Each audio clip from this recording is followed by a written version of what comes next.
আসসালামু আলাইকুম, welcome back to Nasima's cuisine.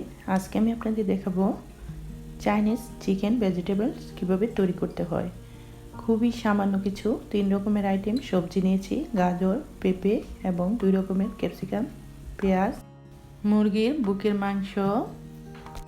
মাঝখানের বাটিতে নিয়েছি আমি 2 টেবিল স্পুন কর্নফ্লাওয়ার গুলে রেখেছি, লবণ, টেস্টিং সল্ট, আদা রসুন কুচি, কাঁচামরিচ, গোলমরিচের গুঁড়া এবং সয়া সস। তাহলে চলুন দেখে নিন কীভাবে রান্না করছি। প্রথমে একটি প্যানে 3 টেবিল চামচ রান্নার তেল দিয়ে দিচ্ছি। তেল গরম হয়ে আসলে দিয়ে দেব রসুন কুচি, আদা কুচি।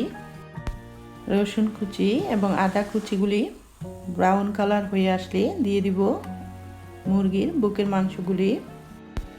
মাংসগুলি কিছুক্ষণ ভেজে নিব। ভেজে নেওয়ার পর সিদ্ধ হয়ে যাওয়ার পর দিয়ে দিব কাঁচামরিচ দিয়ে আবারও কিছুক্ষণ নেড়ে দিচ্ছি। এখন দিয়ে দিব কেটে রাখা গাজরগুলি দেওয়ার 2-3 মিনিট পর দিয়ে দিচ্ছি পেঁপে, দিয়ে দিচ্ছি লবণ দিয়ে সব কিছু একত্রে মিক্স করে এখন দিয়ে দিব 2 রকমের ক্যাপসিকাম এবং পেঁয়াজ। একটি বড় সাইজের পেঁয়াজকে আমি এভাবে কেটে নিয়েছি। যে সবজিগুলি বেশি সিদ্ধ করতে হবে ওই সবজিগুলি আমি আগে সিদ্ধ করে নিয়েছি। এখন দিয়ে দিচ্ছি 2 টেবিল স্পুন সয়া সস। সবজিগুলি খুব বেশি সিদ্ধ করা যাবে না।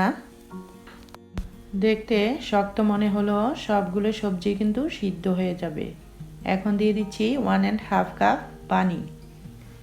আমি পুরো রান্নাটাই না ডেকে রান্না করেছি, চুলার আঁচ মিডিয়াম লোতে রেখেছি। এখন দিয়ে দিচ্ছি গুলে রাখা সেই 2 টেবিল স্পুন কর্নফ্লাওয়ারগুলি, দিয়ে দিচ্ছি টেস্টিং সল্ট, সবশেষ দিয়ে দিচ্ছি গোলমরিচের গুঁড়া। সব কিছু দেওয়ার পর আবারও 3-4 মিনিটের মতো রান্না করে নিয়েছি। এখন আমার রান্না হয়ে গেছে। বেশি শুকিয়ে নেওয়া যাবে না, ঘনত্বটা এরকম থাকবে। ঠান্ডা হয়ে যাওয়ার পর আরও একটু ঘন হবে।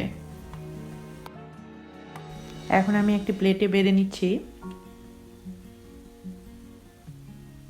অতি অল্প সময়ে এবং সহজেই হয়ে গেল অনেক মজার একটি রেসিপি। আপনাদের কাছে কেমন লেগেছে জানাবেন। ভালো লাগলে লাইক, কমেন্ট, শেয়ার করবেন। আমার চ্যানেলটা সাবস্ক্রাইব করবেন। Thank you for watching.